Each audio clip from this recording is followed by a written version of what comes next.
साल पुरानी बात है, जब सुदामा कुटी में रहते थे, माने 1995 के पहले की बात है। एक पागल के जैसे एक महानुभाव वहां पड़े रहते थे।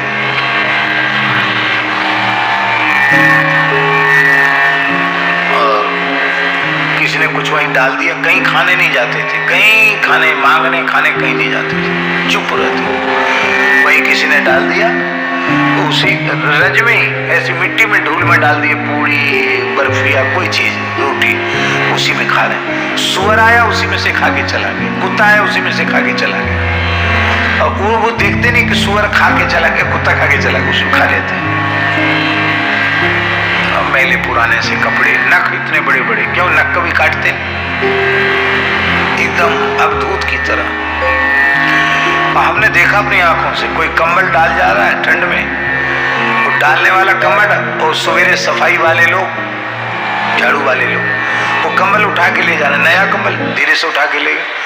डालने वाले के प्रति प्रसन्नता नहीं, उठा के ले जाने वाले के प्रति क्रोध नहीं। कोई रुपया पैसा डाले तो छूते नहीं उसको, डालने वाला डाल गया, उठाने वाले बच्चे, मोहल्ले के बच्चे उठा ले जाते, मल्लाहों के बच्चे उठा ले जाते। हम सोचते थे कि शायद एक पागल है। तो सुदामा कुटी में भक्तमाल की कथा चल रही थी, तो करमे तिवारी जी का चरित्र चला था, हम ही बोल रहे थे।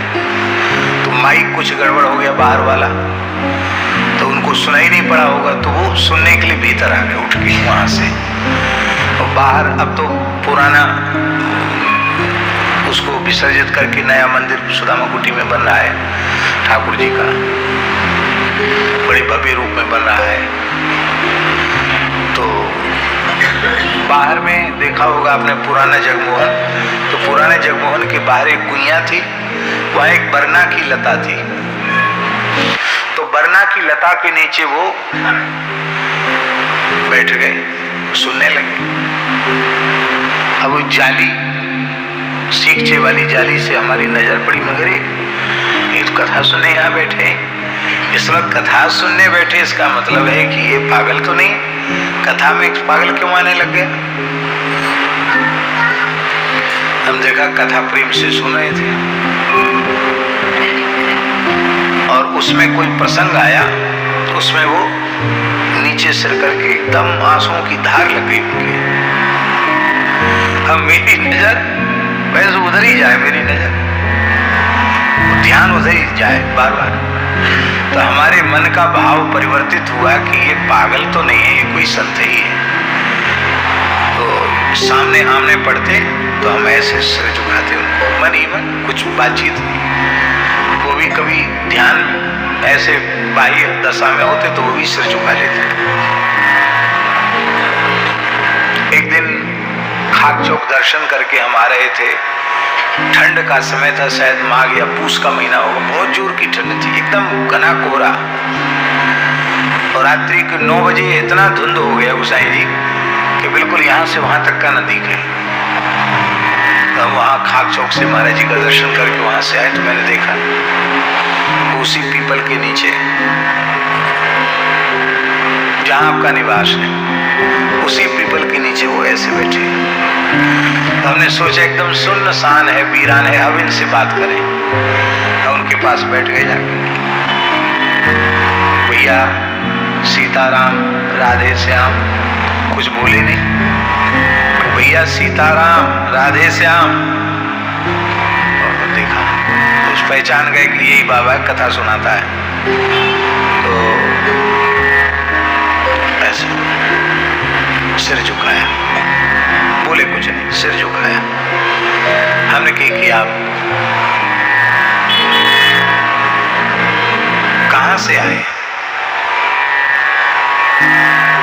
तो बोले फर्रुखाबाद। क्या बोले? फर्रुखाबाद। हमने दूसरा प्रश्न उनसे किया कि किस जाति के हो?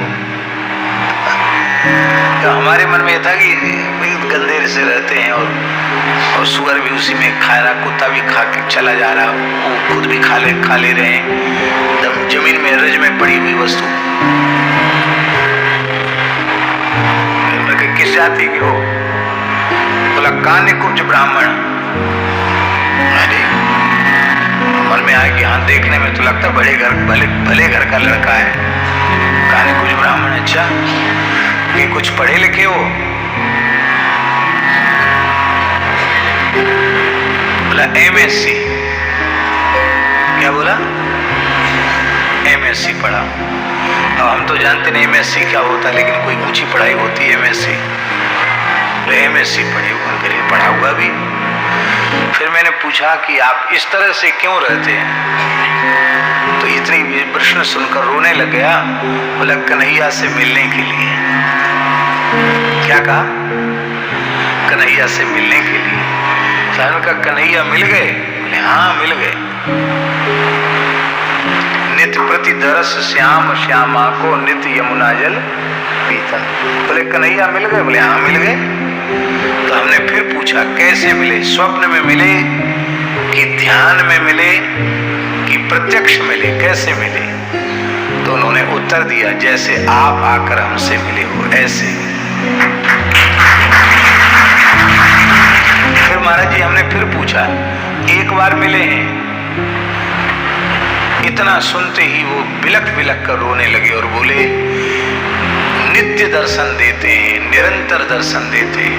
बस यही शब्द थे, नित्य दर्शन देते हैं, निरंतर दर्शन देते हैं। फूट फूट के रोने लगे एकदम बच्चे की तरह। और उन्होंने सिर नीचे रख के कहा मेरी प्रार्थना है, आप कथा सुनाते हैं इसलिए आपने जो पूछा सो हमने आपको बता दिया, पर इस बात का किसी के सामने प्रकाश मत करना। हम बहुत सुख में हैं, बहुत आनंद में हैं, किसी के सामने आप इसकी चर्चा नहीं करना।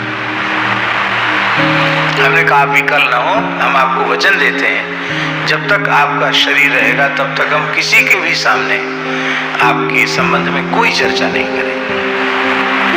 ये बात महाराज जी हमने इसलिए मन में कही कि ये ऐसी एक जीवन की घटना है कि इसको बिल्कुल न कहा जाए किसी के सामने तो अनर्थ हो जाएगा। ये तो बहुत ऊंची चीज है, सामान्य बात नहीं।